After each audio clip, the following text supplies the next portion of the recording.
the biggest news this week has been about this peace board with Trump. Yes.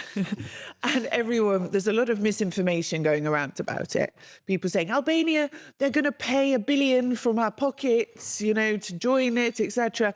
And that's not the case. Albania's not paying anything for at least 3 years. Let's see if this peace board exists in 3 years. Kosovo has been invited as well. Yes. And I guess I want to ask, because when you see who's been invited and who's accepted, the list is a bit random in some ways. Why do you think Albania was invited? And why do you think Kosovo was invited afterwards? Well, I think that the invitation for Albania and also for Kosovo was a token of the US administration appreciation for the alliance with the Albanian factor in the Balkans. But I don't think that we should feel very enthusiastic, because in the end, there will be other people much bigger than us who will decide what to do in Gaza. They are talking about to invest millions, if not billions, yes, in Gaza. So I don't think Albania or Kosovo will have a strong role in that. It's a token. But do you think, call me cynical, we had Albania be invited, Albania accept, the Prime Minister, published the letters publicly. Yes. And then the day after, Jared Kushner and Ivanka Trump turn up. Yeah. Is it a coincidence or? I don't think so. I don't think so.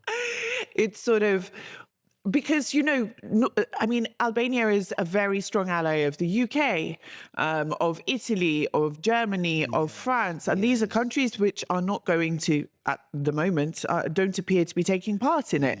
Okay, but we are not at the same levels with France, Great Britain, or Italy. No. A small country. But what I'm saying is the government siding with Trump on this when our other allies are not, to do with the investment of Kushner in Albania, perhaps? Yes, I guess it has to do with it, certainly. But, however, I think it's not a bad thing to be invited by President Trump. No, but do you think if the UK, if Canada, if France, if Germany, if they all say no, do you think it's a bad thing for Albania to accept? I don't think so, but in case of the United Kingdom, I don't think that they will say no in a definitive way. No, we'll be British about it. Tony Blair, former Prime Minister, who will lead this board for the Gaza reconstruction. So they have to deal with each other. So I don't think there will be a simple no. And Blair is close with, we know Blair and Rama have connections as well, So no, the British, we won't say no. We'll be quite polite about it,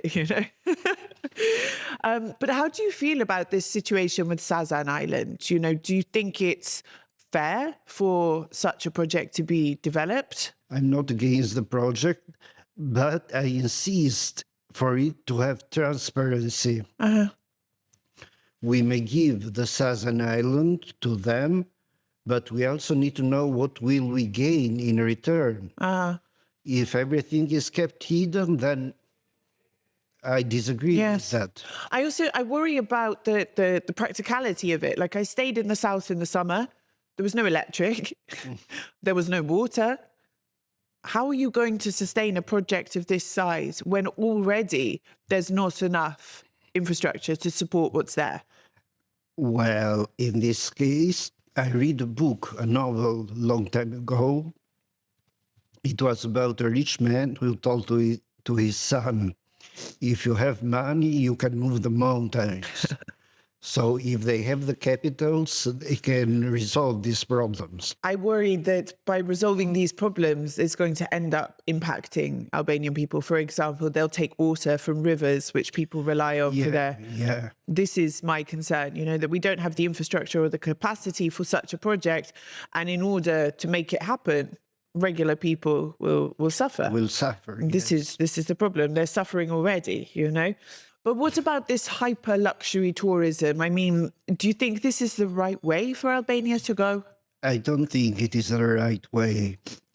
In this case of the hyper-tourism, it seems to me that Albania has become sort of South American countries where there are two straits of society, a rich one and a poor one. Yes. While the one in the middle is almost inexistent.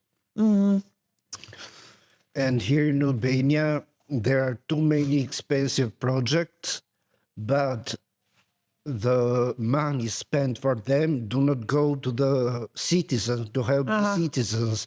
They go for a small part of our society, businessmen or politicians also. I think there is a middle class in Albania. I think you are middle class of Albania. Yes, I am middle yes. class in Albania. I think this is a middle class which didn't exist as much 8 years ago when I first came here, for example. But I think the problem is that these kind of projects exclude the middle class and the poorer classes. Promote the higher class. The higher class and rich tourists, you know? Yes, yes. Whereas I think Albania's real strength when it comes to tourism is its like authenticity and active sort of holidays and more. People want something different, you know? You can go, if you want hyper luxury, you can go to Dubai or the Yes, Maldives or the Amalfi Coast, you know? Yes. I think, yes, sure, have a few high-end sort of destinations, but I think what Albania has that the rest of Europe doesn't have is its authenticity and sort of a bit of wildness, you know, and I'm worried it will lose this.